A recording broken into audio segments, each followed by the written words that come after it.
The student podcast first episode with Thakur साहब। तो ठाकुर साहब, आप कब आए यहाँ पे? मेरे को आए हुए 2 दिन हो गए।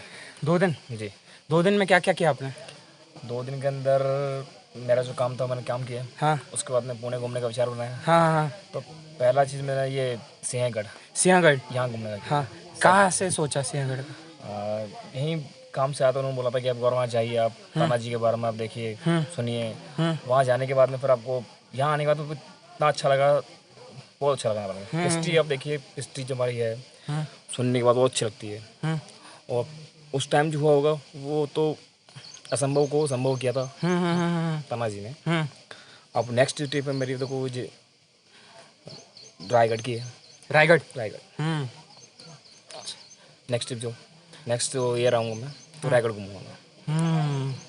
अब जिन लोगों को पता नहीं है उनको आप बता दीजिए कि आप कहाँ से हैं। मैं एक्चुअली राजस्थान जयपुर से हूँ। हाँ, अभी रहता भिलवाड़ा हूँ, जिला भिलवाड़ा डिस्ट्रिक्ट। जयपुर से आना जाना रहता है मेरा। मेरा जो काम है वो लैंडस्केपिंग का काम है। लैंडस्केपिंग?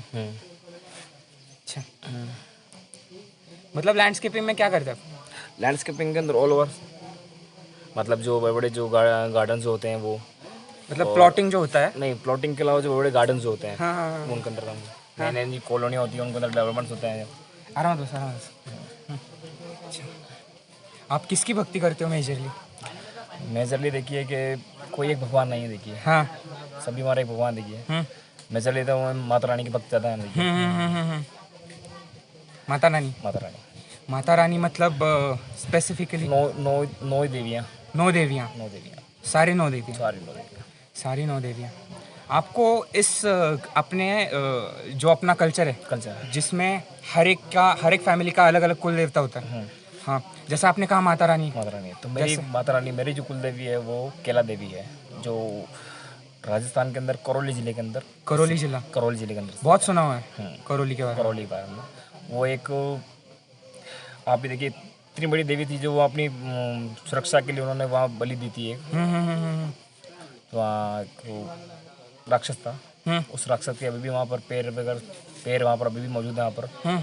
और माता रानी के पैर वहाँ मौजूद अभी तक वहाँ पर। माता रानी जब वापस खुद वहाँ पर रुकी थी यहाँ पर, तो 9 दिन तक उस गुफा के अंदर रही थी यहाँ पर, जो आज भी वहाँ मौजूद है वहाँ पर। एक टाइम था जब वहाँ पर बहुत घना जंगल था, फिर वहाँ के लोगों ने गाँव के वहाँ पूजा स्टार्ट करी थी। फिर धीरे धीरे वो मान्यता है कि जो मांगते हैं वहाँ पूरा होता है धीरे धीरे। अब वो काफ़ी बड़ा मंदिर हो चुका है वो। एक साल के अंदर कम से कम भी 12 से 15 लाख पब्लिक वहाँ जाती है हर 9 दिन के अंदर, हर नवरात्रि के अंदर। जो मैं भी हर साल में 2 बार जाता हूँ। एक तो जो इस नवरात्रि के अंदर, एक गर्मी के अंदर जो नवरात्रि है उनके अंदर आता हूँ। और वैसे तो मेरे घनिष्ठ हैं, देखो कृष्ण भगवान, वृंदावन कृष्ण भगवान, हाँ, माँ की प्यारी जी, जिनको मैं हर एक महीने में एक बार ट्रिप करता हूँ। हर महीने में एक बार, हर एक महीने में? हर एक महीने में। और आप पहलवान हो? पहलवान अभी मेरा पैशन है, पहलवानी पैशन है। और 17 साल से चालू किया आपने? 17 साल से चालू किया था। अभी हम 19 हो चुके हैं, आप मी 18 है। हाँ, तो ये 19 है। हाँ, तो अभी हम बच्चों को फिजिकल फिटनेस, अभी मैं बिल्कुल फिट नहीं हूँ और बच्चे बिल्कुल फिट नहीं है, मेंटल फिटनेस नहीं है, मतलब मेंटली अनस्टेबल कह सकते हैं बच्चे आजकल के। एंड नारेबाजी, जय भवानी। तो मेंटल जो फिटनेस है, मेंटल फिटनेस काय म्हणणार आहे आपण? मेंटल इलनेस म्हणणार का मेंटल स्टेबिलिटी म्हणणार, क्या बोलेंगे हम? हाँ, अनस्टेबिलिटी। देखिए आज का जो युवा है, देखिए हाँ वो सबसे ज़्यादा देखिए कि आधुनिक तरफ मोबाइल है, हाँ गेम है, हाँ। सबसे वहीं रहता है। कोई आगे कुछ करना ही नहीं चाहता है। सबको ये चीज़ चाहिए, बना हुआ चीज़ सबको कुछ, देखिए मेहनत नहीं करना चाहता देखिए। और मेहनत करेंगे तो लाइफ और बहुत अच्छा हो सकता है देखिए। और आज का जो युवा है वो मेहनत नहीं करना चाहता है। टेक 2 कौन? तो हम फिटनेस पे बात कर रहे थे, तो आप मतलब छोटे छोटे एस्पेक्ट्स बताइए उसके बारे में, मतलब कि डाइट और ट्रेनिंग के अलावा और क्या करें? डिसिप्लिन, हाँ, जो आज का युवा है वो डिसिप्लिन रखना सबसे बेस्ट वही है। बॉडी तो हर कोई बना लेता है, डाइट हर कोई कर लेता है, हाँ। पर मेन जो डिसिप्लिन होता है वो डिसिप्लिन बहुत। तो आलस से कैसे दूर रहे?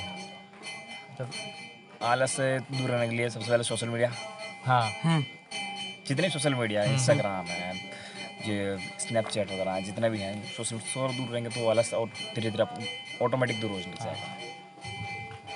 और कुछ नई नई एक्टिविटीज़ होती हैं, देखिए वो करना जरूर होता है। और आज को जो मोबाइल सबसे ज़्यादा होता है, जो सबसे आलस का सबसे बड़ा बीमारी बात मोबाइल है।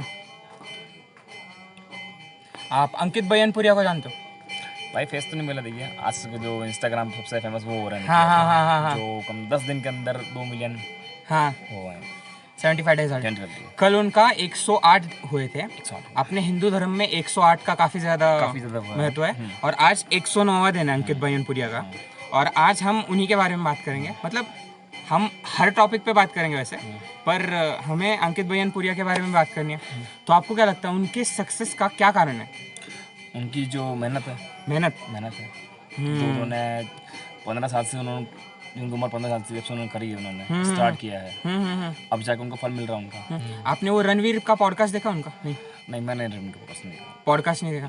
उसमें उन्होंने काफ़ी सारी चीज़ें कही, जैसे वो शिव पुराण पढ़ते हैं और उन्होंने कहा है कि वो हर 10,000 पे कुठल्या मंदिरात जायचे आहे ते? हरिद्वार। हरिद्वार हर 10,000 पे वो हरिद्वार जाते थे। तो आपको क्या लगता है उसका कुछ रहा होगा? मतलब हरिद्वार जो है, अभी वैसे स्पिरिचुअल तो हम सभी हैं, हम सभी को पता है कि स्पिरिचुअल बेनिफिट्स मंदिरों के होते हैं, बट आपको इस एस्पेक्ट के बारे में क्या लगता है कि वो हर 10,000 में हरिद्वार जाते थे, तो उस कंसिस्टेंसी में उन्होंने मैनिफेस्ट कर लिया हो? मैनिफेस्ट मतलब पता है आपको?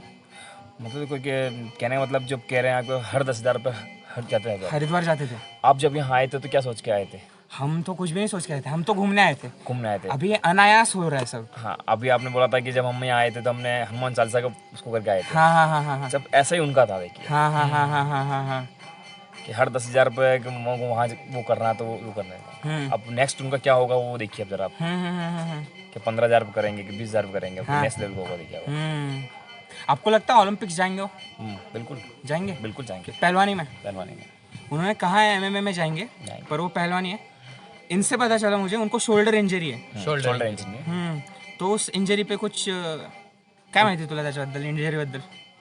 मतलब वो ऐसा अभी तक तो उन्होंने सरप्राइज रखा है कि शोल्डर इंजरी तो है, पर वीडियो में कई बार उन्होंने ऐसा उनके दीवार पर पोस्टर लगाए पेरिस ओलंपिक्स का 2026 में हो जो होने वाला है, तो वो सरप्राइज हो सकता है अपने लिए शायद। शोल्डर इंजरी से रिकवर हो सकते हो। Ankit Bayanpuria is the best man alive on planet right now, बराबर है ना? बराबर। अभी जो बीच बीच में एंड्रू टेट उठ के आए थे, एंड्रू टेट, ईमान गाट जी हार्ड वर्किंग है, पर जो हम्बलनेस है ना अंकित बयानपुरिया में, वो सबसे लाइक ऐसे you can not like be humble as that man. वो जितने हम्बल है ना, जितने डाउन टू अर्थ है, उससे ज़्यादा डाउन टू अर्थ आदमी मैंने नहीं देखा आज तक। सही कह रहे हो आप। बराबर है ना? बराबर। रणवीर ने भी जब पॉडकास्ट शूट किया था ना उनके साथ, तो रणवीर लेफ्ट पे बैठा था, उनको राइट पे बैठा था, एंड ही हैज सेड कि जब विराट कोहली रणवीर के पॉडकास्ट पे आएंगे ना, तब उनका एक चैनल चला जाएगा। तो शायद से हिंदी चैनल उनका प्लान है कि अंकित साहब को दे दे। अच्छा, बराबर। दैट इज़ व्हाट, मतलब उन्होंने ऐसा टीज किया है, अब मैंने वो पकड़ लिया, वो अलग बात है, बट दैट्स गुड। उस हम्बलनेस की जो बात कर रहे थे हम, तो रणवीर जी का तो हमने नाम ले लिया, पर एक जो इन्फ्लुएंसर है उनका नाम ले लेना चाहूँगा, क्योंकि उन्होंने, मुझे ऐसा लगता है कि उन्होंने उनके हाइप का फायदा उठाया, अंकित के हाइप का फायदा उठाया, गलत फायदा उठाया। तो फिर भी उसे इतना हम्बल तरीके से उन्होंने रिप्रेजेंट किया ना, अपने खुद के चैनल पे भी, उनके चैनल पे भी। तो कोलॅबोरेशन बद्दल बोलतोय ना हाँ, तू? आत्ता हाँ, रिसेंट कोलॅबोरेशन, हाँ, I get it, but we can talk about him. Elvish Yadav पता है आपको? क्या आपके क्या विचार है एल्विश यादव के बारे में? एक पॉपुलर बोल सकते हैं, पॉपुलर, हाँ, जो आज से 5 साल पहले कुछ भी नहीं था। हाँ हाँ हाँ हाँ हाँ। जो नेक्स्ट जो 2 साल वो नहीं किया, उनके अंदर वो बहुत उभर के आता है, लेकिन बंदे ने मेहनत करी है, मेहनत से बाहर आया। बीच में कुछ उसके अंदर कमियां भी आ गई थी, जिससे मैं हिंदुत्व से भटक के गया था, कुछ पैसे के लिए कुछ भी करना, लेकिन वो अच्छा नहीं था। देखिए अभी जो नया जो गाना आया था उसके अंदर देखिए अभी जो उसके अंदर छोरे हरियाणा वाले। हाँ नहीं उससे पहले एक और आया था, इसके अंदर छोटे छोटे वीडियो शॉट थे जो अंदर जो लड़कियों के साथ थे, वो बिल्कुल वो अच्छा नहीं था। जब हम एक धर्म के प्रति एकदम कट्टर हैं देखिए आप, तो उसके प्रति रहिए आप। देखिए आप वो वापस ठीक हो जाएंगे। हो जाएंगे, लेकिन देखिए अब जो उनको फॉलो करते हैं देखिए वो तो यही समझता है ना कि वो कितने कट्टर हैं। What I think is Elvish Yadav जितना उनको मतलब उनका इंटेलेक्चुअल है ना उससे ज़्यादा मिल रहा है क्या, उनका फेस पॉपुलैरिटी ज़्यादा है और उनके फेस पॉपुलैरिटी के बेस पे उनको मिल रहा है। अभी जो इंटेलेक्चुअली है आता MMA चे बघ ते फायटर आहेत काय, दोन फायटर आहेत, दोन अंकुश जुबली काय, त्यांना एवढं उनको इतना रिकॉग्निशन नहीं मिला जो हरियाणा की सरकार है उनकी तरफ से क्या, उन्होंने इतना हमारे इंडिया को UFC में रिप्रेजेंट किया बट फिर भी उनको नहीं मिला। और जस्ट बिकॉज दिस मैन, ये जो आदमी है एलविश भाई, वो फेशियली फेमस है, उनको हरियाणा के चीफ मिनिस्टर ने सम्मानित किया था। हाँ और रेसलर्स के मतलब अभी तो हो रही है मतलब इतना। लेकिन जो एलविश यादव है देखिए अब जैसे वो युवाओं के दिलों पर छा रहे हैं देखिए, उनको भी एक काम ये करना चाहिए देखिए कि जितने भी लोग भटकते हैं देखिए उनको भटकाना नहीं चाहिए। जैसे भी सोशल मीडिया पे कोई नए नए जो गेम्स चलते हैं आजकल देखिए, उनको नहीं करना चाहिए देखिए, ऐड नहीं करना चाहिए देखिए। अब किसी घर में क्या है, किसी घर में क्या नहीं है देखिए, उसको लगाने का प्रूव करता देखिए। तो ऐसे जितने भी है ना, थोड़ी देर पहले सचिन के ऊपर भी बात चला था अभी, सचिन तेंदुलकर वो गेमिंग ऐप्स के अंदर देखिए, वो नहीं करना चाहिए। वो फैंटेसी मतलब क्रिकेट जो खेलते हैं जो हाँ फैंटेसी क्रिकेट, क्या लगता है फैंटेसी क्रिकेट एक टाइप की गैम्बलिंग ही है मतलब। हाँ गैम्बलिंग इज अच्छा नहीं हो। एक तरफ से जो अनलीगल है उसको आप पुलिस के द्वारा बोलते हो कि अनलीगल है, उसको अरेस्ट करो। अब ये भी तो अनलीगल ही देखिए, उसको आप अपनी गवर्नमेंट के थ्रू आप उसको लीगल करके फिर उसको दिखा रहे हो देखिए आप, ये अच्छा नहीं देखिए। आने वाला जो युवा है देखिए वो इसी पर डिपेंड हो जाएगा देखिए। कुछ मेहनत करेगा देखिए आप, सब इसी पर डिपेंड हो जाएगा देखिए। और धीरे धीरे बिना मेहनत के पैसे, वो पैसे तो क्या होगा देखिए, आप कुछ दिन का लालच है देखिए, फिर वो बराबर हो जाता है देखिए। अब जिसकी कंपनी है वो प्रॉफिट में जाएगा देखिए, अब वो 1000 आदमी से कमाएगा और एक को देगा तो उसको तो प्रॉफिट ही है ना। अब 1000 में से 999 तो वो गए ना, तो देखिए एक के फायदे चक्कर में लेकिन चीज़ गलत है देखिए। तो वही उनका भी विरोध हुआ था सचिन तेंदुलकर जी का, इधर के पॉलिटिशियन बच्चू कडू है MLA, तो उन्होंने मतलब खतरनाक विरोध किया था कि उनके। मैं तो यही चाहता हूँ देखिए, अब चाहे कोई भी हमारा जो पॉपुलर इंसान सचिन तेंदुलकर हो, कोई भी एक्टर्स हो देखिए, ऐसे हेट नहीं करना चाहिए देखिए। इसके थ्रू हमारे जो युवा है देखिए वो भटके, उनको इतना बड़ा सम्मान मिला है भारत रत्न का, तो उन्होंने ऐसा नहीं करना चाहिए। ऐसा आप देखिए रतन टाटा देखिए, आप इतना कुछ किया है, इसको सीमान देखिए, उनको भी भारत रत्न नहीं मिला देखिए, उनको मिलना चाहिए। कोणाला रतन टाटा जी, हाँ उनको मिलना चाहिए। I think this gambling apps, ये जो गैम्बलिंग ऐप है ना, ये कैपिटलिज्म की निशानी है। एंड कैपिटलिज्म मतलब जिनका लक होगा वही जीतेंगे ना पैसे। अब बाकी के जो हार्ड कैश मनी कर रहे हैं, लक कैसे होगा? हाँ लक नहीं, जो खेलने का शुरुआत भी करते हैं ना उनके माइंड में भी यही होता है कि लक ही माइंडली गेम होता है, कोई लक नहीं होता देखिए। आप जो उसको कंप्यूटर ऑपरेट करता है उसको तो कहने उसको आदमी हो गया है, तो माइंडली लक कैसे हुआ देखिए, होता है कि माइंडली गेम हो देखिए। 100 में से एक जने को देना है, किसी को देना देखिए। एक मीम देखा था मैंने, मैथमेटिशियन लड़की है, हार्वर्ड से उसने डिग्री प्राप्त की, हार्वर्ड यूनिवर्सिटी से मैथमेटिक्स की, और उसने एल्गोरिदम क्रैक किया कि कौन से एल्गोरिदम पे वो जाके लॉटरी खरीदेगी तो उसको लॉटरी लग जाएगी। मैथमेटिकली कैलकुलेट किया उसने और वो बराबर उस दिन गई और $21 मिलियन का जीत लिया उसने। तो ये एक मतलब आप अगर मैथमेटिशियन हो या फिर इंजीनियरिंग कर रहे हो तो यू कैन एल्गोरिदम क्रैक कर सकते हो और जीत सकते हो। और एल्गोरिदम के बारे में मतलब एक साइंटिफिक गेम भी है, बट इसे नहीं खेलना चाहिए। क्योंकि मैं तो यही कहूँगा कि हमारे जनरेशन में, हमारे स्कूल में या फिर हमारे दोस्त फ्रेंड सर्कल में जितने बच्चे होंगे जो ऐसे पैसा कमाना चाहेंगे गैम्बलिंग ऐप से, हम कहेंगे कि नहीं, हम उनका विरोध करेंगे और हम चाहेंगे कि वो अच्छे मार्क पे आ जाए। अच्छे मार्क पे। और अभी हम यंगस्टर्स पे बात करेंगे, कुछ थोड़ी अच्छी और कुछ थोड़ी गंदी बातें। अभी यंगस्टर्स जो हैं वो सुपर मॉडल्स, फीमेल्स, उनकी तरफ काफ़ी ज़्यादा आकर्षित हो रहे हैं।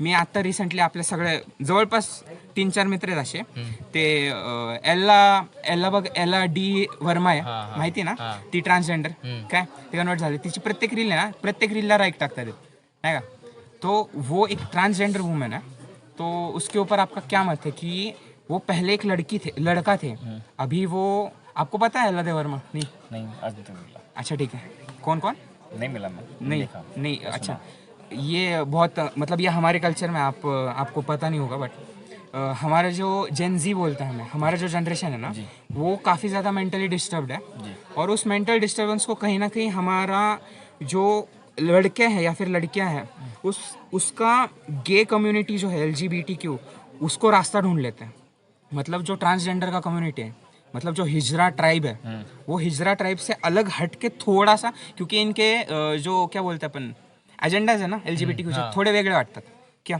तो इनके एजेंडा LGBTQ के थोड़े अलग है तो उसके वजह से क्या हो रहा है हमारी जो जनरेशन है ना उसके माइंड पे थोड़ा सा अटैक हो रहा है एंड हमारा माइंड डिस्टर्ब हो रहा है डिसऑर्डराइज्ड हो रहा है ना अभी होता क्या है जो लड़के हैं जो कमज़ोर हैं ठीक है उनको स्कूल में बुली किया जाता है ये किया जाता है वो किया जाता है स्कूल में मारा जाता है ना तो वो क्या करते हैं आगे जाके खुद का लिंग परिवर्तन करके लड़की बन जाते हैं आपका इसमें क्या मत है मतलब फॉर एग्जांपल एक लड़का है एक केस मैंने देखा था मैंने अभी है हाँ 4 महीने पहले 4 महीने पहले हाँ मेरी ससुराल के अंदर आपके ससुराल के अंदर ओके ओके ओके आप इसको रखना चाहेंगे कोई दिक्कत नहीं। हाँ अच्छा ठीक है हाँ बोलिए उस लड़के को देखता था मैं तो वो घर के अंदर सारे काम करता था वो और जितने भी लड़के काम होते हैं सब करता था वो बर्तन धोना सब करता था डांस भी करता था वो तो थोड़े टाइम बाद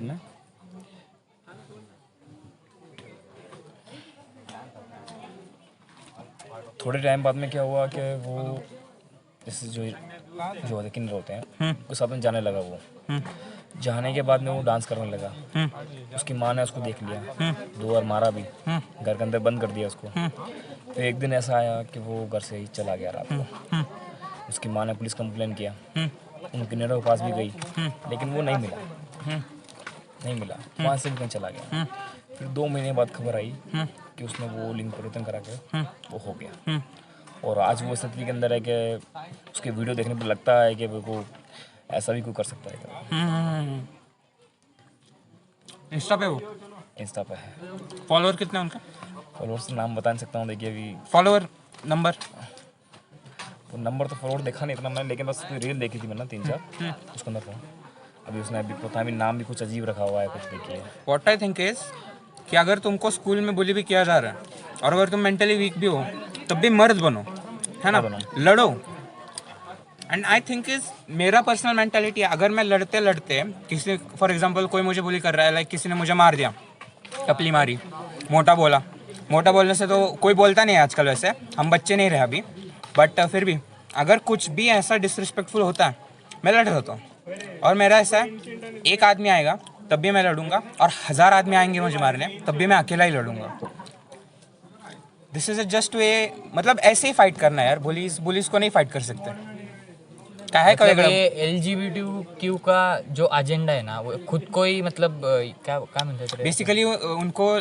काय तुला शब्द काय पाहिजे पण अल्टरनेट नाही म्हणत अजेंडा आहे पण त्यालाच आपण जे एक बोलतो आणि ते नंतर जाऊन वेगळं बोलतो त्याला काय म्हणतात हिपोक्रेसी हाँ हिपोक्राइट बन रहे हैं क्योंकि वो बोलते हैं कि हमारा माइंड जो कह रहा है हमारा दिल जो कह रहा है तो वैसे हम लिंग परिवर्तन कर रहे हैं लेकिन आगे जाके उन लोग वापस मतलब यही ले रहे मतलब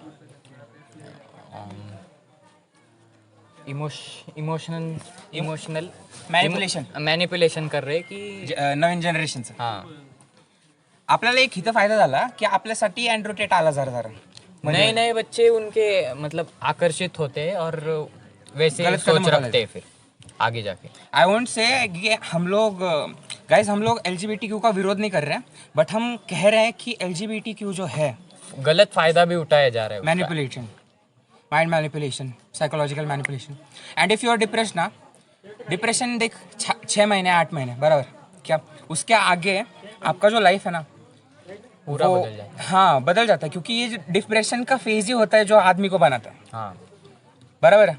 जिस दिन आदमी, अगर मान लो तुम सर पकड़ के बैठे नहीं हो, अगर तुम एक बिजनेसमैन हो और तुम एक रात भी ऐसी नहीं गुजरी कि तुमने अपना सर पकड़ के बैठा है और तुम्हें पता नहीं है कि आगे क्या करना है, क्या हो जाएगा, मर जाऊंगा, भूचाल आ जाएगा, क्या होगा, तो तुम बिजनेस नहीं कर रहे बेटे। मतलब ऐसा रात तुम्हारा नहीं गया ना तो तुम बिजनेस नहीं कर रहे। बिजनेस कर रहे हैं। ऐसा रात जब आता है उसके आगे हमेशा कुछ ना कुछ होता है। मेरे पिताजी जी कहते हैं देखिए, हाँ। संघर्ष एक जीवन है। हम्म जो आदमी संघर्ष कर सकता है ना वो जीवन जी सकता है, हम्म जो नहीं कर सकता वो जीवन नहीं जी सकता। उसके लिए केवल एक मुर्दे कैसे हो जाएगा, आना खाना पीना और सोना, वो एक होता है। संघर्ष के अंदर ये होता है कि पूरे जीवन काल को जीना। उसके अंदर कुछ परेशानियां भी आती हैं, कठिनाइयां भी आती हैं, खुशी भी आती है, गम भी आते हैं, उसको संघर्ष बोलते हैं। वो एक आदमी को जीना चाहिए आदमी। और आज से पहले जो थे ना वो संघर्ष ही करते थे, और आज के युवा संघर्ष नहीं करना चाहता है, वो केवल रखे हुए खाना चाहता है बस। एक तो ये डिप्रेशन कुछ अभी नहीं आया है, बस अभी नाम ज़्यादा हो रहा है बस इसका डिप्रेशन का, कि पहले भी होते थे डिप्रेस पर उससे लड़ जाते थे लोग। और ऐसे अपने पास बहुत उदाहरण भी है, जैसे कि शिवाजी महाराज, उनके पद पे चलो तो हम कौन से भी कैसा भी संघर्ष कर सकते हैं और जीत सकते हैं अपने लाइफ में। तो अभी ये फेमस क्यों हो रहा है, क्योंकि इस पे सिंपैथी ली जा रही है और फिर इमोशनली लोग कमजोर हो चुके हैं। कमजोर सभी हो नहीं चुके हैं, एलिट्स ने इमोशनली कमजोर कर दिया लड़ते नहीं है, खुद से लड़ते नहीं है। और उसके अभी ट्रीटमेंट चालू कर दिए और मेडिकेशंस। इसीलिए उसको मेंटल हेल्थ इशू में डाल दिया है उन्होंने। आज का जो जनरेशन के जितने बच्चे जो होते हैं ना, उनको क्या है कि एक्टिविटी होती है ना, वो एक्टिविटी से दूर रखता है। बस दिन भर पढ़ाई पढ़ाई पढ़ाई, तो वो ज़्यादा वीक होता जाता है। कोई भी एक्टिविटी, स्पोर्ट्स होगा, कुछ भी होगा, तो उसके अंदर क्या है कि मेहनत लगती है और अच्छा बच्चा बाहर आता रहेगा। कोई डिप्रेशन में नहीं जाएगा देखिए आराम से, और जितना पढ़ाई करेगा उतना ज़्यादा डिप्रेशन में आता जाएगा, क्योंकि उसका जो मन है ना वो केवल पढ़ाई में लगेगा, बाहर नहीं आएगा। किसी भी चीज़ को फेस करने में उसको डर लगेगा। मान लो अगर वो फेल हो गया तो ज़्यादा डरेगा देखिए वो। अब स्पोर्ट्स के अंदर रहेगा तो उसको जीत हार का मालूम चलेगा, उसका मतलब क्या होता है देखिए, तो वो डिप्रेशन में नहीं जाएगा देखिए। तो किसी भी पेरेंट्स को देखिए, बच्चे को स्पोर्ट्स के अंदर है, कोई भी एक्टिविटी में होना चाहिए, और आज के टाइम में तो होना ही चाहिए देखिए, क्योंकि बच्चे ना तो खेल पाते हैं, कुछ कर पाते नहीं किया, सबसे ज़्यादा मोबाइल्स में खेलते हैं देखिए। रियल लाइफ में जो गेम होते हैं बंद ही हो गए नहीं, तो इसलिए वजह से डिप्रेशन में ज़्यादा आता है। बस कोई 24 घंटे पढ़ाई के अलावा कहीं जा नहीं सकता, तो वो ज़्यादा डिप्रेशन में आ ही जाएगा देखिए। और मैं ये कहना चाहूँगा कि मतलब 1990 और अभी तक के बच्चे मतलब अभी तक जो जन्मे हैं और अभी जन्म रहे, वो उनका नहीं बात कर रहा हूँ मैं। 2000 तक जो जन्मे 2011 के बाद जो बच्चे जन्मे हैं, वो उनका सबका यही हाल है। हाँ वही है, क्योंकि एक पेरेंट्स ने क्या कर दिया कि बस पढ़ाई को सबसे ज़्यादा ऊंचा कर दिया, स्पोर्ट्स गेम को पीछे कर दिया। और जो 19 के जो बच्चे हैं देखिए, वो स्पोर्ट्स में अच्छे थे, तभी पढ़ाई सब में वीक में थे, इतना अच्छा प्रमोट हो रहा था। बच्चे पढ़ाई में थोड़े वीक थे, तो उनको लगता था कि जो पढ़ाई नहीं करेगा वो अच्छा नहीं बन पाएगा। 70s हायस्कूल व्हिडिओ बघितला का तू? 70s हायस्कूल व्हिडिओ, हायस्कूल जिम्नॅजियम नहीं 1970s में ना जो स्कूल होते थे उसमें जो बच्चे होते थे हमसे 10 गुना ज्यादा एथलेटिक होते थे। एथलीट होते थे और पढ़ाई के अंदर भी अच्छे होते थे, क्योंकि वहाँ इतना कोई होता नहीं था देखिए। आप सोशल मीडिया पर कुछ होता नहीं था देखिए, जानता नहीं था, पैदल आना पैदल जाना, कोई व्हीकल नहीं होता था, सुविधा नहीं थी, तो माइंड था वो केवल इसी में लगा हुआ रहता था। और आज की माइंड पता नहीं 36 जगह काम करता है, और उसके बाद में फिर वो थक जाता है। आता तेजस काळभोर बोलायचं? हाँ अभी तेजस काळभोर है ना, हमारे स्कूल के हमारे सीनियर है, अपन 2 की- साल बड़े 2 साल बड़े हमसे। वो कबड्डी खेलते हैं और आता कुठं खेलते तो युवा कबड्डी मध्ये खेळ. हाँ युवा कबड्डी में खेल रहे हैं। तो वो एक स्पोर्ट्समैन है जिसको हमारा जो क्लास है हम सब आइडलाइज करते हैं उनको, तेजस काळभोर जी को। अब हम कुछ दिन में उनको देख लेंगे इंडिया के लिए खेलते हुए कबड्डी के लिए, तो उनका बहुत मेहनत रहा है, बहुत। तू सांग। मतलब बचपन से भी उनके मतलब वो दिखने में भी अच्छे और वो सब में अच्छे। 7 साल के थे तब से वो कबड्डी ग्राउंड पे जा रहे हैं और तब से वो खेल रहे हैं, और वो आज भी हम उनको बहुत ज़्यादा आइडलाइज करते हैं। अब जो उन्होंने संघर्ष किया उसका फल उनको मिलेगा अभी। उनके आसपास भी कई ज्यादा डिस्ट्रैक्शंस हो सकते थे थे पर उन्होंने उनके मतलब साइड में करके अवॉइड करके एकदम फिर हाँ अवॉइड करके जो उनका जो प्लान होगा, जो क्या बोलते हैं उसको, देखिए बिल्कुल संकल्प जो लिया हुआ उन्होंने उसको पूरा करने के लिए वो जरूर रहेंगे। देखिए उनके दोस्तों की संगत भी इतनी अच्छी नहीं थी, मतलब उनके एरिया में वो ये सब, पर तभी भी उन्होंने खुद के दम पे उन्होंने हार नहीं मानी थी और दम पे करने की कोशिश करी थी। हाँ अराउंड 2 से 3 साल पहिले पुणे में नंदुरबार जिल्हा आहे तो तिथं कुठले तरी सरांचं काय नाव नहीं भाई। नंदुरबार में एक बहुत अच्छे सर है जो कबड्डी सिखाते हैं। उन्होंने कभी कबड्डी खेली नहीं, कोच है वो, तो उनके पास गए वो, अभी वहाँ से खेल रहे हैं। And right now I don't know but हम उनको बहुत ज़्यादा आइडलाइज करते हैं। वो 8th स्टैंडर्ड में कैप्टनशिप के लिए खड़े हुए थे, स्कूल में कैप्टनशिप रहती है उसके लिए खड़े हुए थे। 9th स्टैंडर्ड में 9th ला होते करोगे नहीं, फिर 9th में उनको प्रीफेक्ट बनाया गया था क्या, और आज तक तेजस कालभोर की जो लेगेसी है स्कूल में किसी ने ब्रेक की। तेजस कालभोर ऐसा एक स्पोर्ट्समैन है हमारे स्कूल का, जो हमारा स्कूल उन पे बहुत गर्व करता है, और वो ऐसे स्पोर्ट्समैन है जिनके जैसे नहीं आए अभी तक स्कूल में। हाँ, किती वर्ष झाले असतील? 5 वर्ष झाले असतील पास आउट होऊन त्यांना, 5-6 साल हो गए होंगे, बट आज तक हमने उनके जैसा स्पोर्ट्स प्लेयर हमारे स्कूल में कभी नहीं देखा। मतलब वही बात है कि डिसिप्लिन एक चीज है, बाकी स्पोर्ट टैलेंट में उनके आसपास थोड़े जन होंगे, पर उनका जो डिसिप्लिन था वो अनमैचेबल था, इसीलिए वो अभी सक्सेसफुल हो रहे और आगे जाके होंगे। वही बताना था उनको, मतलब उनको मैसेज तो पहुंचाना ही है, आपको बताना था उनके बारे में जी। तो आपने कहा हो जाएगा उनका। बिल्कुल होगा। हमें भी तो कंप्लीट भरोसा है कि इस बंदे को हम लोग टीवी पे देखने वाले हैं। संघर्ष करेगा और सफलता उसको मिलेगी। अगर राम जी भी अगर संघर्ष नहीं करते, वो भी देखते हैं कि मैं जाकर सीधे ले आऊँगा, तो सीता जी उनको मिलते क्या? नहीं मिलते ना। उन्होंने संघर्ष किया, संघर्ष करने के बाद में फिर उनको लंका पे उन्होंने फतेह करी, रावण को पराजित किया, जब वो सीता को लेके आए थे। 14 वर्ष का जो वनवास लगा था उनको, वो ऐसा ही नहीं लगा था ये वो, तो उन्होंने संघर्ष किया था। तो उन्होंने उसको दिखाया था उस काल के अनुसार वनवास के दौरान कि आदमी जो संघर्ष करता है उसको फल कहाँ मिलता है, कैसे मिलता है। तो आदमी के जीवन यापन में जो संघर्ष है ना, वो हमेशा करना ही चाहिए आदमी को। शॉर्टकट हमेशा आदमी को नहीं अपनाना नहीं चाहिए। छोटे शॉर्टकट्स का होता है, जिंदगी को इतना लंबा कर देते हैं ना, तो वो आदमी क्या होता है कि वो लंबा जीने चक्कर में वो छोटा ही जी पाता है। जो आपने देखा आजकल माइंड डिस्टर्ब होने के बाद में सुसाइड करता है सबसे पहले। ये चीज़ें क्यों हो रही है क्या मालूम, कि सदगुरु जी है, उन्होंने बताया कि मतलब आजकल के लोग का जीवन 30 साल तक हो गया है, क्योंकि वो लोग सारा ज्ञान ऐसा भर भर के लेना चाहते। ऐसा करेंगे तो हमारा माइंड कुछ थोड़ा सा भी एंजॉयबल रहेगा नहीं, और फिर बाद में ऐसी चीज़ें आ जाती है कि डिप्रेशन और एंजॉयमेंट कम हो जाती है। हाँ, किसी भी लाइफ को जीने के लिए संघर्ष से अगर जिएगा आदमी लॉन्ग रास्ते से, तो वो आदमी बहुत लंबा जाएगा। वो उतने ही लाइफ स्पैन में सारे मज़े कर लेना चाहते हैं। नहीं, बस ऐसा होता रहेगा तो नहीं होगा।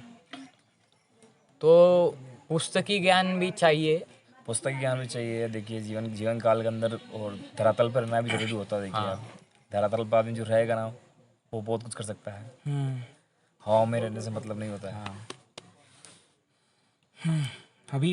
अभी मेन चीज़, अभी 5 से 10 मिनट इसके बारे में बात करेंगे। स्पिरिचुअलिटी जो है, अभी कैलाश धाम हो गया, केदारनाथ हो गया, एंड ईशा क्रिया सेंटर है, ईशा क्रिया सेंटर आदि योगी है वहाँ पे, तो वो तमिलनाडु में कोयम्बटूर में। तो ऐसे सारी चीज़ें हैं जो हमें पता है। अब आपसे हम सुनना चाहेंगे कि स्पिरिचुअली मतलब आध्यात्म ये क्या है आपके लिए, मतलब आपके लिए नहीं, ऐसे आध्यात्म क्या है, कैसे है, हमें बात करनी है आध्यात्म पर। मेरी दादी माँ कहती थी, दादी माँ ने बहुत कुछ बताया था। हाँ। क्योंकि उस टाइम वो प्रैक्टिकल देखते भी थे और करते भी थे। छोटे छोटे जो मंदिर बनाया करते थे पहले, वो मंदिर नहीं बनाया करते थे। वो एक देखिए कि हमारे एक ध्यान का केंद्र बनता था, जहाँ हमको जाने पे एक संतुष्टि मिलती थी। आज के बाद आप मंदिर जाते हो तो मंदिर में आप घंटी दूर से बताइए, आप उस मंदिर की घंटे के नीचे खड़े होकर देखिए आप 10 सेकंड खड़ी, 10 सेकंड भी नहीं, आप खड़े होंगे ना तो बिल्कुल आपकी रोंगटे एकदम से खड़े हो जाएंगे। और क्लेंजिंग, हाँ, तो एक अलग ही ऊर्जा मिलती है। अलग ही ऊर्जा मिलती है। मैंने ये सुना था और करता भी हूँ। कर दिया आपने, आप भी जाइए कभी, आपने हनुमान चालीसा पढ़ी होगी, आपको बोलते बोलते आपके रोंगटे खड़े हो जाएंगे। एक पावर मिलती है ना, जो एक रिदम में बोला जाता है ना, वो एक अलग ही होता है। हाँ अभी कभी आप बाहर आप जाइए, आपने 2 बार आपने बोला जय श्री राम, मजा नहीं आएगा। मंदिर में आ गया, एक बार बोलिए आप, बहुत कुछ चेंज हो जाएगा आपका। 4 जन आपके साथ खड़े हो जाएंगे। ये होता है, ठीक है। अब जो मंदिर जो है ना हमारे, ये समझ लीजिए हमारे लिए इतना बड़ा पावर है ना कि कोई सीमा नहीं। यहाँ जाकर मन को शांति मिलती है, नई दृष्टि मिलती है। जो सोचने समझने की सीमा होती है ना, वो वहाँ से मिलती है। जो आदमी खो देता है कुछ, क्या मस्क आकर कुछ नहीं सोच सकते, आप मंदिर में जाइए, आधा घंटा 1 घंटा आराम से बैठिए यहाँ पे, आपको अपने आप रास्ते मिलना स्टार्ट हो जाएंगे। क्योंकि वहाँ हम केवल मंदिर के बारे में भगवान के बारे में सोचते हैं। घर में बैठेंगे तो 100 बातें सोचते हैं, लेकिन मंदिर एक ऐसी जगह होती है जहाँ मन एकदम शांत रहता है, जहाँ हमको बहुत संतुष्टि मिलती है। वही अभी मुझे इस मंदिर में भी फील हुआ, इसलिए वहाँ पे महारानी माता रानी के घट बैठ रहे हैं ना अभी, तो इसीलिए मैंने आपको बोला भी। आजच आहे ना घटस्थापना? आज बैठा अपना हुई ना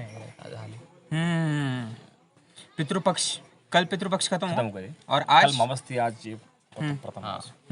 तो पितृपक्ष के बारे में बताइए। मतलब मुझे कुछ नहीं पता पितृपक्ष क्या है, मुझे इतना पता है कि हमारे एंसेस्टर्स की पूजा करते हैं हम, उनको ऑफरिंग्स देते हैं। ऑपरेशन देते हैं। जैसे जो हमारे जो पूर्वज जो होते हैं वो धीरे धीरे जो एक्सपायर हो जाते हैं, तो उनको उनकी याद, उनके लिए मन की शांति के लिए, और उनको जैसे बोलते हैं कि भगवान के द्वार में अच्छा तो उनको कर्म योग मिले, उनको देखिए आप, उसके लिए हम भी करते हैं। जैसे अभी कन्या को खाना खिलाना होता है और कौओं को खाना खिलाना होता है, तो ये उनको खाना मिलता है, देखिए ये उनके लिए होता है। ये यानी साल में एक ऐसा दिन 14 दिन आते हैं जब उनको याद किया जाता है। यानी ये भी एक चीज़ थी जो पूर्वजन्म में चलाई थी। बाकी आज का मुझे नहीं लगता है आज आने वाले युवा को चलाएगा, धीरे धीरे भूलते ही जाएगा। हे हर्ट होतं ही गोष्ट।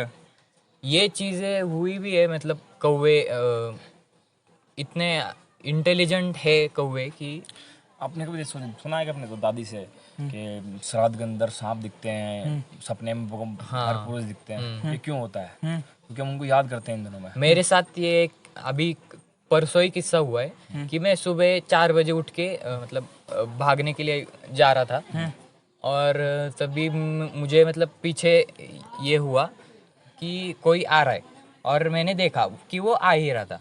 तो 2 बार मैंने देखा और आगे चल गया, और वापस देखा तो वो गायब था। और मतलब मुझे वो एरिया पूरा पता है कि मैंने फिर बाद में चेक भी किया कि वहाँ ऐसे इतने अचानक तरीके से कोई कैसे गायब हो सकता है। तो मैंने वहाँ पे चेक भी किया तो नहीं मिला वो, तो मैंने चला गया। पर मुझे डर नहीं लगा क्योंकि मैं कुछ 21 दिन से हनुमान चालीसा 7 बार हर रोज पढ़ रहा हूँ। बिल्कुल आप जो कह रहे हैं एकदम रियलिटी बात होती है। जब मन अंदर से कमजोर होने लगता है तब कोई भी हमसे हमारे शरीर को चाहे जैसे मानसिक रूप से भी कर सकता है, और कहें तो आप देखिए कि ब्लड झगड़ के कैसे भी कमजोर हो जाया कर सकता है। तो हमेशा मन से हमेशा स्ट्रॉन्ग होना चाहिए आदमी, तो वो आदमी कभी हार नहीं माने। अभी कभी से लगता है आपको कि नहीं यार हम बिल्कुल कमजोर हो रहे हैं, आप हनुमान मंदिर जाइए मंगलवार को, वहाँ कुछ मत करिए, जोर से एक बार आप हनुमान चालीसा पढ़ लीजिए। आपका मन के अंदर जो डर है ना, वो मुश्किल से 5 मिनट के अंदर आपको बाहर निकल जाएगा। वही 1 सेकंड का भी डर नहीं लगा, पर बस मैंने उन्हें चेक किया। आपने कभी ये देखा कि पूरी दुनिया के अंदर हिंदू धर्म को इतना ज़्यादा क्यों मिलती है? हाँ रिस्पेक्ट मिल रही है। आज हम जहाँ जाएंगे, जब हमारे प्रधानमंत्री जी को राम राम जी जय श्री राम बोलेंगे, क्यों बोल रहे हैं क्या? आज हमारा कल्चर ऐसा हो गया कि विदेशों के अंदर हमारी कृष्ण भगवान के रूप में देखिए आप, वो जो वहाँ की लड़कियाँ हैं जो अपने वस्त्र छोड़ के हमारी साड़ियाँ पहनती हैं, देखिए उनकी आराधना करती हैं।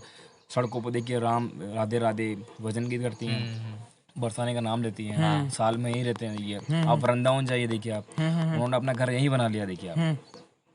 तो वही बाहर देशों को कुछ रियलाइजेशन देखिए कि हमारा सनातन धर्म जो है, देखिए वो बहुत पुराना धर्म है, आज का नया धर्म नहीं है, बहुत पुराना धर्म। देखिए जितने हमारे 36 कोटि देवता है, देखिए वो छोटे मोटे देवता नहीं होते। देखिए उनकी आराधना करने के लिए भी मन नहीं, देखिए बहुत बड़ा मन चाहिए। देखिए लेकिन जो आज का युवा उसको समझ नहीं पा रहा। देखिए वो उनसे इंस्पायर ज्यादा हो रहे बाहर से, इंस्पायर इसलिए होता जा रहा है कि वो, और बाहर वाले अपने से इंस्पायर हो रहे। क्योंकि हमारे अंदर कुछ कमियां ऐसे ऐसे हमसे नहीं हो पा रहा देखिए, और बाहर वाले जो हमको दिखा रहे हैं देखिए वो उसकी तरफ एट्रैक्ट हो रहा था हाँ। युवा। लेकिन अभी कुछ दिनों से, कुछ सालों से, 2 सालों से कुछ ऐसा हुआ है कि युवा वापस लौट के आ रहा है इसमें। हाँ हाँ हाँ हाँ इस तरह पर युवा लौट के आ रहा है, तो मुझे लगता है कि बहुत जल्दी इस मार्ग पे आ जाएगा युवा मार्ग। आपने कभी घड़ी देखी है आपने? हाँ घड़ी दोबारा रूटीन से 12 बजते हैं उसमें। तो ये समय का पहिया है, जो समय बीत गया ना वो दोबारा आएगा, दोबारा आएगा। जो आपने देखा होगा आज जो हम कपड़े पहन रहे हैं वो साल 10 साल पहले पहनते थे, चौड़ी चौड़ी पैंटें होती थी, बड़ी बड़ी शर्ट होती थी, पहनते थे ना, वही कल्चर दोबारा आ गया। तो यही समय दोबारा आएगा।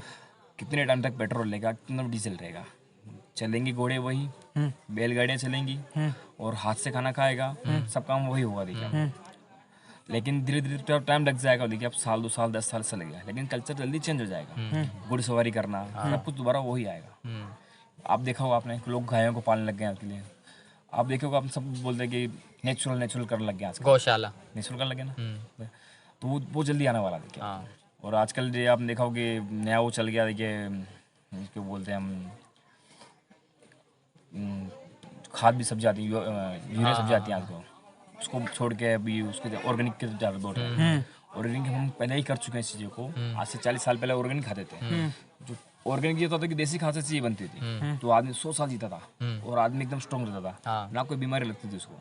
बीमारी लगती थी उसका निवारण आदमी वेद कर देता था। और आज के टाइम पर ऐसे ऐसी बीमारियाँ होती हैं कि उसको डॉक्टर भी उसका इलाज नहीं कर पाता है। तो ये एक हमारे धर्म के अंदर से जुड़ी हुई सारी है। हमारे धर्म तक खोल लीजिए आप, चारों वेद के अंदर इतना ज्ञान लिखा हुआ है कि पूरी दुनिया में कोई ज्ञान नहीं होगा देखिए। ये सारा ज्ञान हमारे यहाँ से गया हुआ देखिए, पूरे विदेशों के अंदर भी और सब जगह से किया। जो विदेश से बात बोलता है कि हमने ये किया वो किया, सारा हम यहीं से पढ़ के गए हो आप, बाहर से नहीं गए हो। सारा बाहर आ भी रहा है, मतलब अभी रिसर्च जो हो रहा है। सच हो रहा है, नहीं जहाँ से जान लेके गए ना वो, हाँ उसको यहीं से उठा देखिए। लेकिन हमारे जो भी जो नए नए जो भी युवा हैं वो इसी को समझ रहे हैं देखिए। एक्चुअली अपना जो भी ज्ञान है ना सब बाहर लेके गए और उन टेम्पर कर दिया कि ये न्यूटन ने किया है, इसने किया, ये उसने किया है, आर्किमिडीज। आप देखो ना, अभी ये पुष्पक विमान था हमारा, उस पर रावण गया था देखिए, था ना, वो हमने काफी पहले ही मारे जा चुका था। इन्होंने 13 दिन बाद बनाया देखिए, हमारे यहीं से था ना वो। तो ऐसी बहुत सी चीजें हैं।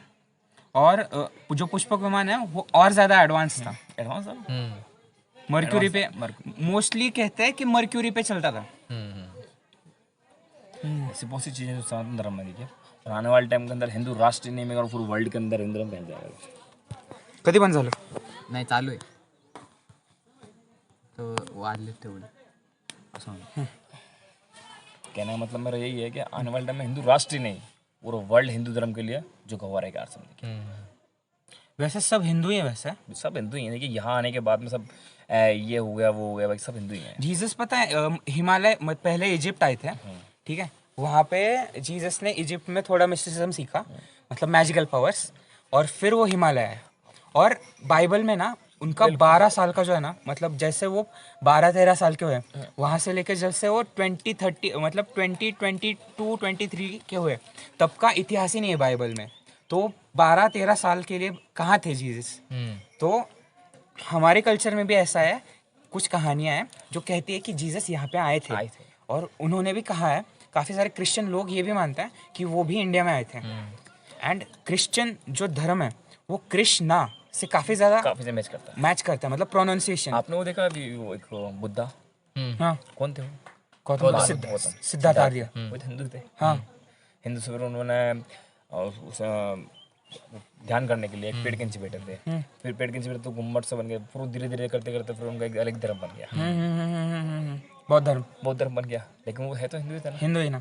ऐसे ही हमारे से कुछ टाइम पहले वो धर्म बढ़ते बढ़ते सब जगह फैल गया। लेकिन था ये एक हिंदू धर्म है सब जगह। ब्रह्मांड की रचना केवल ब्रह्मा जी ने करी है, वो किसी ने नहीं करी है। और इस सृष्टि को जानने के लिए वैज्ञानिक कितना भी घूम जाए लेकिन इसकी कोई नहीं जान सकेगा। ब्रह्मांड इतना बड़ा है, कोई नहीं जान सकेगा इसको। इसीलिए तो अब तक हमारे यहाँ मतलब आपने आकाश गंगागन देखा हुआ, इतने हैं, लेकिन आकाश गंगा के बाद भी कोई दुनिया है किसी को पता है कि यहीं तक है देखिए, इससे ऊपर नहीं जा सकता। नहीं है, इसको ऊपर देखिए।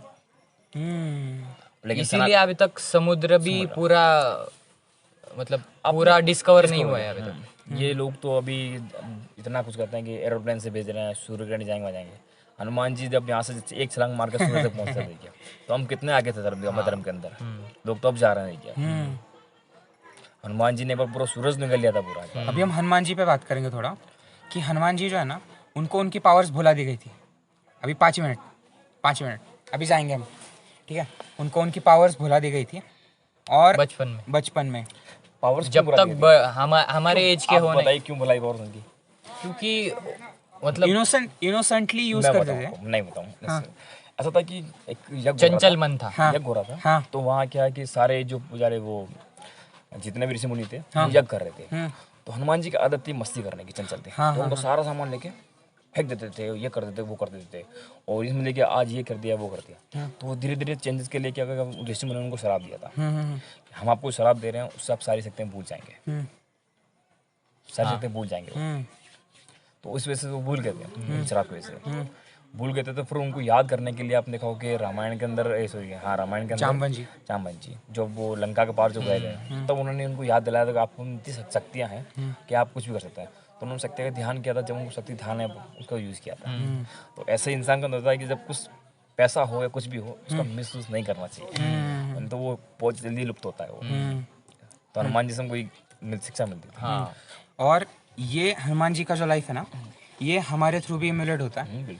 मतलब कैसे हम भी मतलब हमारे में बहुत पोटेंशियल है, बट हमें वो भुला दिया जाता है, या फिर कर्व कर दिया जाता है पेरेंट्स के थ्रू, या फिर मुझे मालूम मुझे वो शब्दों में नहीं आ पा रहा, बट हम सबकी स्टोरी कहीं ना कहीं हनुमान जी जैसी होती है, कि हमारे में पोटेंशियल बहुत ज़्यादा होता है, पर हम कुछ कारण की वजह से कर नहीं पाते, एंड कुछ घटनाओं की वजह से खच जाते हैं हम, डिप्रेस हो जाते हैं, एंजाइटी। एंड हमें हनुमान जी से यही मतलब ये फेज है ना, सबका रहता है। देखिए हनुमान जी की भक्ति है वो हर कोई नहीं कर सकता। उनकी भक्ति करने के लिए ब्रह्मचारी होना पड़ता है, देखिए बाल ब्रह्मचारी होना पड़ता है, सब कुछ छोड़ना पड़ता है, देखिए। और ऐसा कोई व्यक्ति नहीं सब कुछ छोड़ता है, क्योंकि वो बिल्कुल दुनिया से उसको लेना देना नहीं हो पाएगा उस तरीके ब्रह्मचारी वाले। और आज के टाइम में ऐसा कोई है नहीं, देखिए बहुत मुश्किल होता है। देखिए हनुमान जी ने आज तक शादी नहीं कर दी, फिर भी उनके पुत्र थे, उनके थे ना, उनकी वो एक शक्ति के समर्थ देखिए। आज जो मंगलवार को आप हनुमान जी पूजते हैं, वो हनुमान जी नहीं है। हनुमान जी की पूजा केवल शनिवार को ही होती है, मंगलवार को उनके पुत्र की पूजा होती है। पवन जो नाम था उनके पुत्र का नाम था।